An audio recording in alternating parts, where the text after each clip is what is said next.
Егер мені ашуландырсаң, оңбайсың сен. Ой, айналып кетейін. Бар дедім ғой мен саған бұлай. Кет бұлай.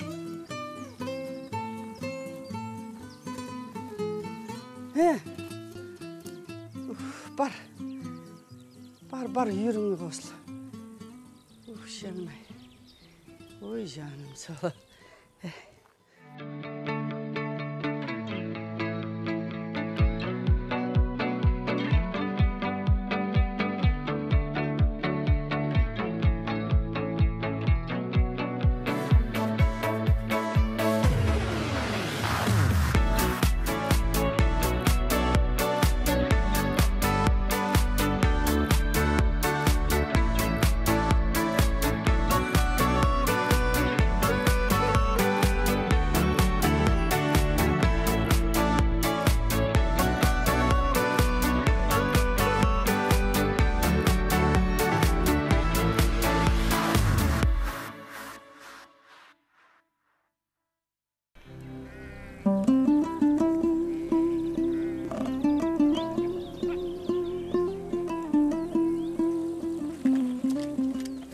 Ой, Аланжан. Міне, апам да келді. Жаным сол. Қайда шықтыңдар? О, апа, бүгін демалыс күні ғой. Кішкене қалаға барып, сейіргіп қыдырып қайтайық деп. Алан қыдырып қайтайық деген ішім пысты дейді. Солай ғой, Алан? Бағана сізге айтайық деп едік, кет қалыпсыз. Сендердікі қызық екен, аяқ астынан. Бағана ертерек айтқанда мұқаш апарып келетін еді. Апа, ол кісіні әуре қылып қайтеміз. Біз үшін тағы жұмысынан қалады. Сіз рұқсат берсеңіз болды ғой. Әрине берем. Барыңдар, барып келіңдер. Сендер бермейді деп ойладыңдар ғой, Әке? Ау? Еңбегіңіз ауладан шықпай тұрып зая кететін сияқты ғой. Неге? Дұрысы қыдырып келген соң сүртіп қоймадыңыз ба? Мынау маған ақыл айтайын дедім. Ақыл жастан деген сол. Апа, жарайды апа. Жақсы. Алан, балам берген.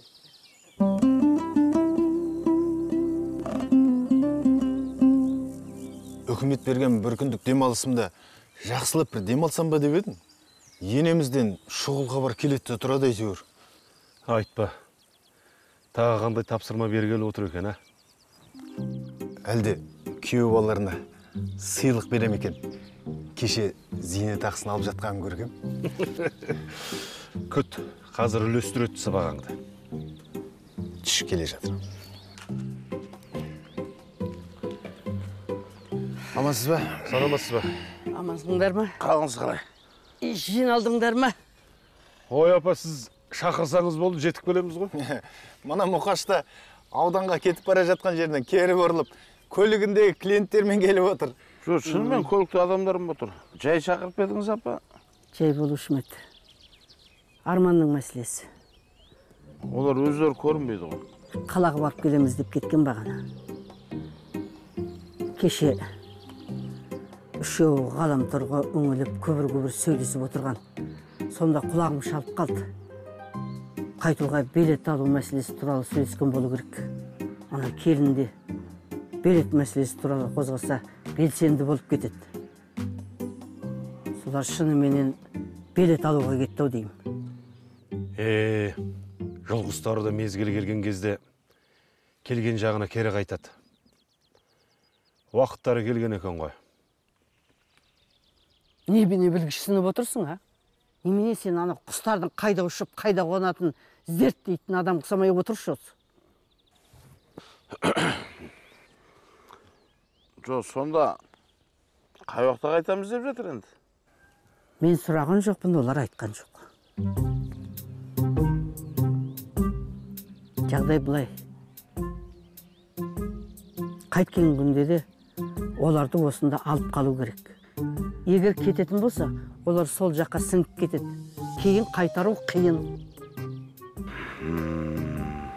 Не істеу керек екен енді? Мен енді айттым ғой басында.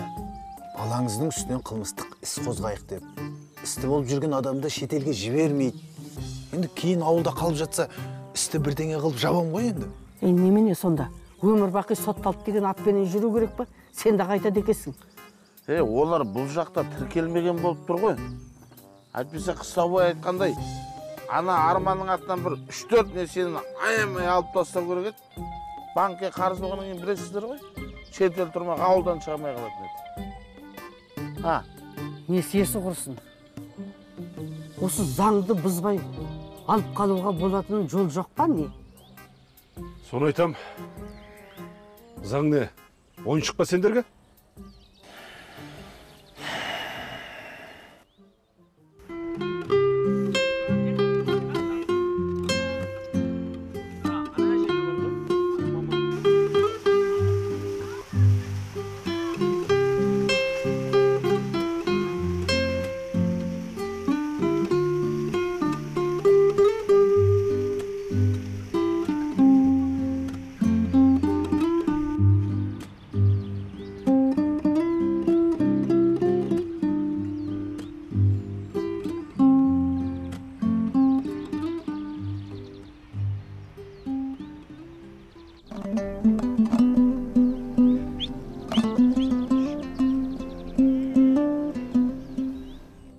Қысқасы, осы мәселені шешуді сендерге тапсырдым.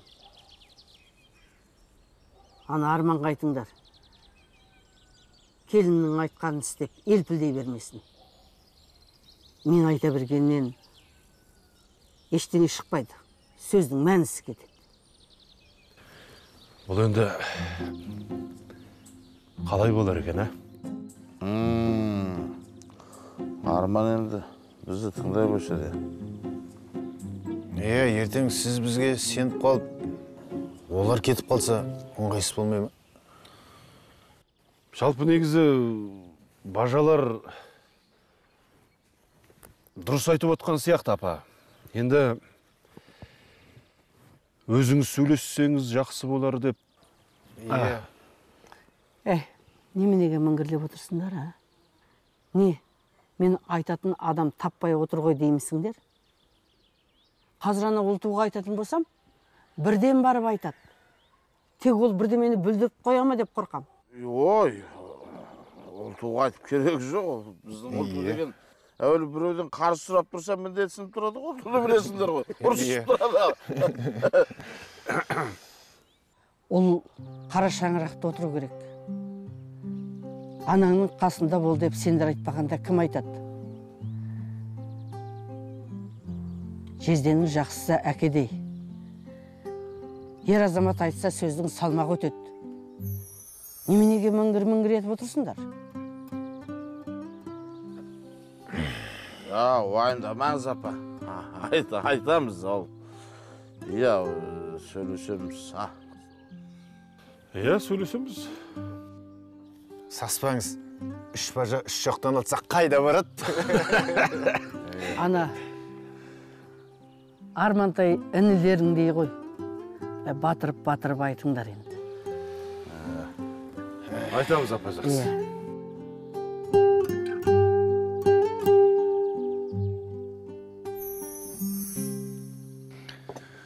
Апам да қызғи. Бұл іске бізді неменеге араластыра береді? Жайсыз әңгімеге біз салып, өзі жақсы болып отыр ғой кісінекі. Сендер түсінбеймін, неге бірден жаман ойлайсыңдар? Не жамандық көріп жатсыңдар енелеріңе? Қашан барсаңдар алдарыңа осы барын қойып күтеді. Сендерді баласына жақсы көргеннен кейін, өздеріңе сенгеннен кейін айтып отыр ғой. Болды әйтеуір. Енесін қорғаштайды да жүреді. Қорғаймын, неге қорғамаймын? Сен ұмытып қалған екенсің. Өткенде ғана жұмысыңнан шығып кете жатсың, сен кім ақып қалды? Жиенің ақып қалды ма, нағашың ақып қалды ма? Енің ақымады ма? Ол рас енді. Не қылды осы? Науат апа, ондай мәселелерді жақсы шешеді. Аттестациядан өте алмай қалғанымда, осы жол жұмыстан кеттім ғой деп едім. Енеміз ана аудандағы бастығымызға хабарласып, кірісіп кетпесі бар ма? Аты жөні кім дедің? Подполковник Садырбеков. Сұлу шайыңды қалтаңа салып қойайын алайын. Шешеңдей адаммен сөйлесіп тұрсың. ең бірінші дұрыстап амандас. Қарапайым әдепті білмейтін болсаң, онда андағындай жерден несіне бастық болып отырсың? А? Әрине, иә.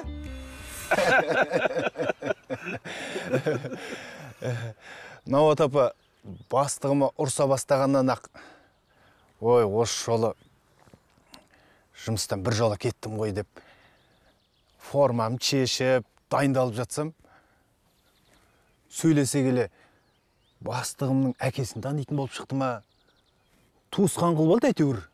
Әне? Жаны ашығаннан кейін көмектесіп отыр ғой. Әйтпесе қай ағайынның саған көмегін берді? Білеміз ғой біз. Ол ештеңе емес. Ана бір жолы менің бәйге қосатын жүрегімде бір дөкейлер алып, ақшасын бермей, ортаға бір бұзық жігіттерді салып тізе батырып жүргенде, осы апам бар мәселені шешіп берген. Содан не, енем екеуің разборкаға бардыңдар ма не? Жоқ, барған жоқпыз. Апам деген тапшамда отырып, телефонмен бір қоңыраумен шеше салды. Атыңды кім дедің жаңа айналайын? Жылқайдар?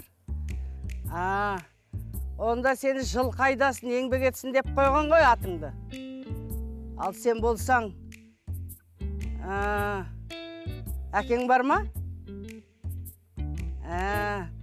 Қай жақтың қазағы? Танымасақ таныстарымыз. Қазақ жөн сұрасқан ғой ең алдымен. Иә. Міне апамның пәрмені қандай. Ешкімге бағынбайтын бұзықтардың өзін тезге салып, кінәлі екендерін мойындатып тастайды біздің апа. Менің де мынау көлігімнің куәлігін неше рет алып берді. Апамызға аудандық майын ба, облыстық майын ба, бәрібір ғой. Сөйлесізсіз? Осындайларын қойыңдаршы, сөйлеспейін. Жоқ, көп уақытымды алмайды ғой енді. Кім ол? Басқармадан ба? Жоқ, енем. Кім? Енем. Енем? Алло. Жол полициясы. Сәлемсіз бе? Жол ережесін бұзды. Енді бала шағасының несібесі болғанда... Оқашаға? Түсінем ғой оны. Оның бұл жерге қандай қатысы бар? Жарайды айтайын. Осы Жетісудың қазағымын.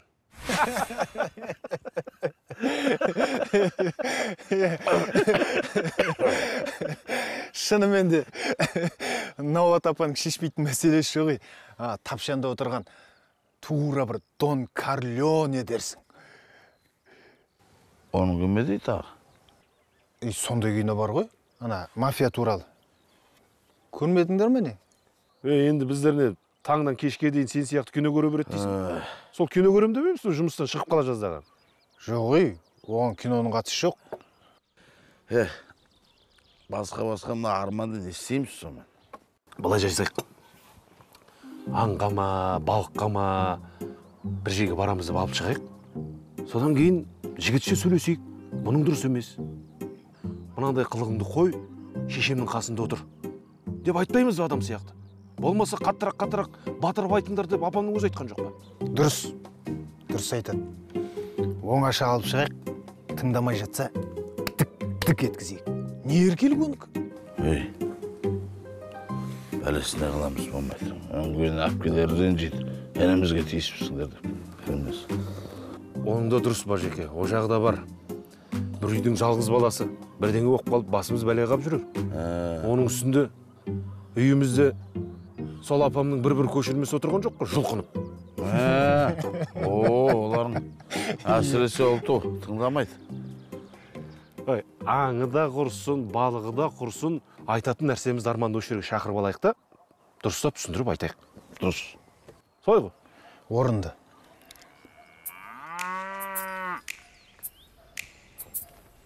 Мынау тағы да қайтып келіпті ғой. Ғары бол. Еменегі айналшықтап үйдеге қайтып келе бересің, я.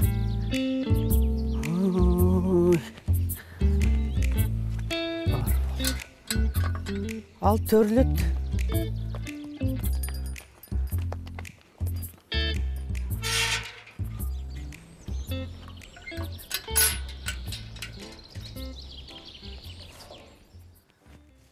Жүр, кең далаға сыймай келіп ең, тұр енді байланып. Балдай болды, тоқта. Қарай көр бұны. Қазір мен саған жем әкеп берейін.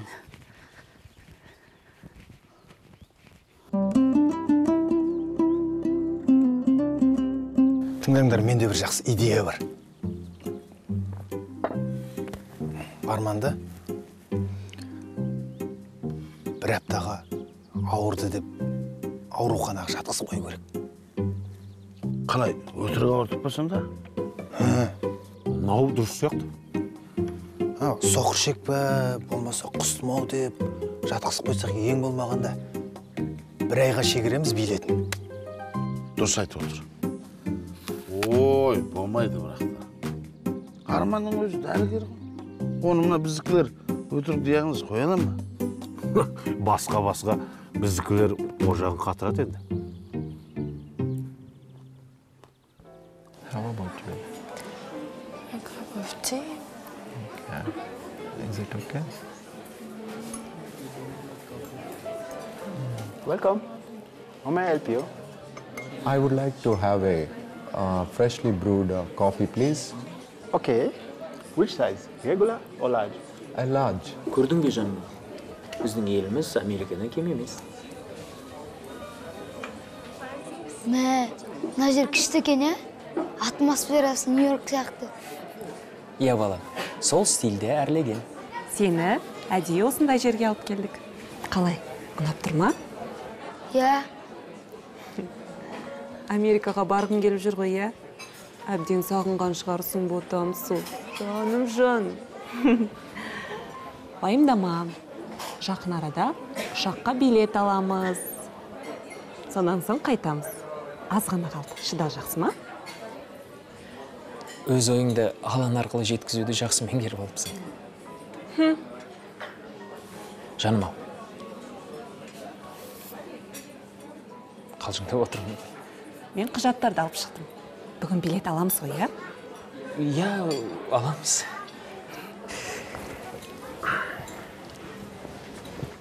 Salam.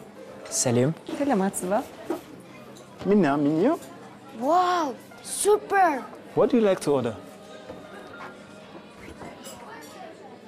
Маған энтрекот. Give me. Ет қой, ой. Жаным сол. Қараш, міне, мына жақта да бар. Қара, мыналарды қарап шықшы. Ай, мынауымыз дұрыс болды. Арманжанды кәуапқа шақырып, енді асықпай бір әңгімелесейік. Оқыған жігіт айтқан сөзді ұғатын шығар енді. Ой, тұстастай бір демалыстың басына су құйдық. Жатып алып қаншама сериал көріп тастауға болады еді. Көрдің бе? Осының бар білгені ғаламтордан сериал көруге. Ай, Сайлау, сен осы неге кітап оқымайсың? Кітап оқысаң кішкене тілің жаттығады. Ол киноны көрдің, ұмыт болады. Күнгі тойдағы тілек есіңде ма? Не тілек анау сен? 5 жасар балаң әңгімесі билейді. Ал енді 2 жасқа не айтамыз? Еңбектерің жанса, аққулар бақытқа жетелейді дейді. Сондай сөз бола мен алайын ау. Қасымыздағылардан бажамыз деп айтып қой алдық. Естіді ме? Естідім. Қойыңдар шей. Мен де жұрттың бажаларына қызығам. Жиналып саунаға барады, кафеге барады. Біздікі осы қан жұрттың мәселесімен ғана бас қосамыз. Оны ана енемізде біліп алған, шаруаны мойнымызға үйіп төгіп ілетте жібереді.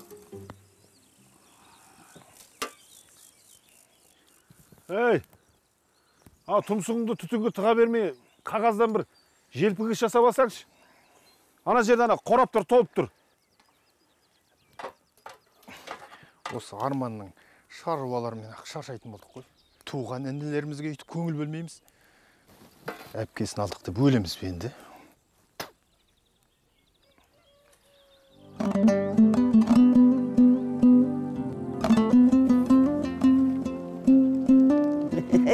Canım. Бұтам менің. Әже, мынау сізге. Ай, рахмет. Қалада осы түсілген мақтадан басқа ештеңе жоқ қой деймін. Барғанның бәрі осыны жейді. Қалай демалып қайттыңдар? Ой, жақсы апа. Ең басы Алан мәз болды. Күшті мейрамханаға бардық. Сосын билет көруге бардық. Алан, жүр, мен сені киіндіріп келейін. Немене киіндіретін? Кішкентай бала ғой демісің? Өзі-ақ киінеді. Бар жүгірады, шайыңды дайындашы, уақытысыменен шайымызды ішейік. Немене қып тұрсың? Бар жүгір, әйтпесе өзім қояйын. Қазір апа. Қазір, апа, қазір дайындайын. Арман, Ау апа. анау Қыстаубай жезденің үйіне барып қайтшы. Сонда жезделерің сені күтіп отыр.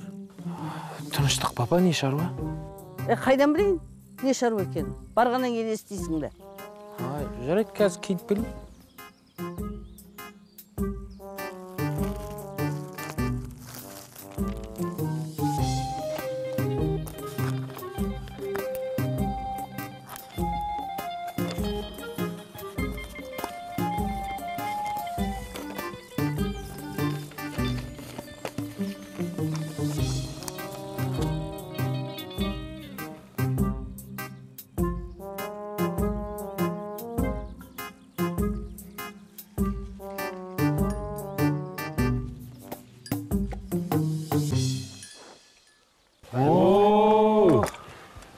Кереметей. Қалай? Көрмеге қоятындай жалт-жұлт етіп тұр ма? Астық ба. Өзім жаққан отқа піскесін. Осылай болады. Дәміне мына кісілер жауап береді ғой енді. Міне, мына кісілер өзіміздікті бөлініп жатсын.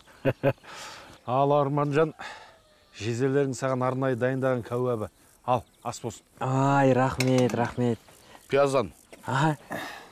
Мені күні бойы іздегендеріңізге қарағанда бір шұғыл шаруаларыңыз бар сияқты. Шаруа болғанда өте шұғыл шаруа. Шұғыл шаруа? Бірақ енді оны асықпай отырып айтатын шаруа. Ал, ас ал. Жарайды. Дәмін көр.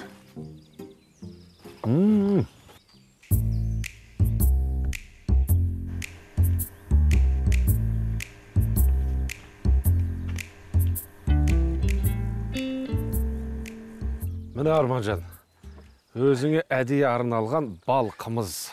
Міне, қалғандарым сер алып келдім. Мен мәселеге көше берем ау деймін. Баста. Ал енді Арманжан, мәселе былай ғой. Енді әңгімені әріректен бастасақ, біздің атамыз, яғни сенің әкең. Ай, марқұм жақсы кісі еді ғой. Көкпаршы еді ғой. Ол кісінің көкпар тартатыны бар ма еді?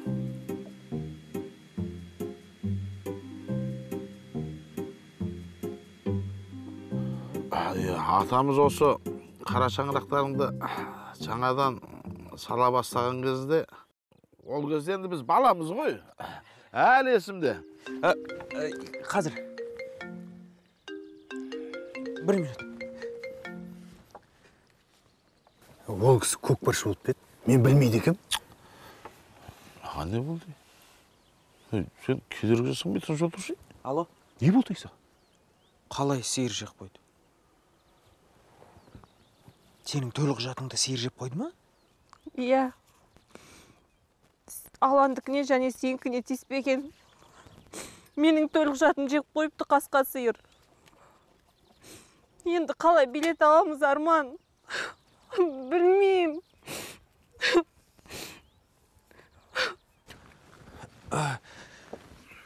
Мен шұғыл үйге баруым керек. Айданың төлі құжатын сиыр жеп қойыпты. бір-екі күнде қайтатын билет алайын деп жатыр едік. Енді жылап жатыр. Ренжімесеңіздер мен бара берейін,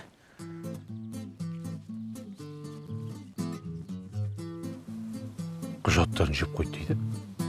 Иә, паспортын сиыр жеп қойған ғой. Ой, о қасқа сиырдың қандай емес. Қағаз жегенде осы жоңышқаша жейді.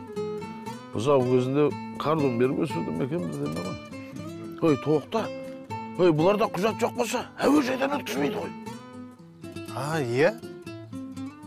Сосын ана елшілікке өтініш жазады. Ақшта тіркеуде тұрған жеріне хабарласады. Жұмысы көп оның. Ой,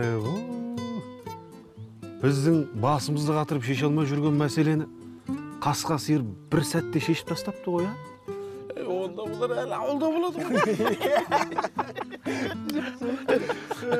Мына кәуабымыз өзімізге беріп тұрған екен. Алыңдар, жігіттер.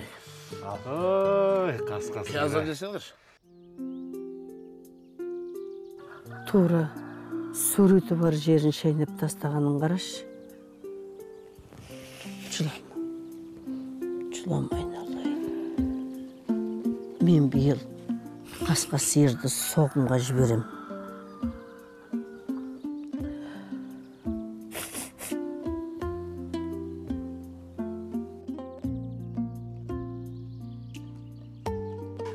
Қасқа сиырым менің ақылдым. Бүгін үйде бола бер. Мен сені жемге тойдырам. Сен өзі не жеу керек екенін жақсы білесің.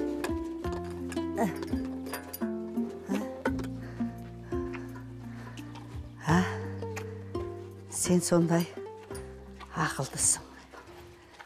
Сөйлеуді білмейсің, бірақ бәрін түсінесің. Ой, ақылдым менің, ақылдым. Жей қой.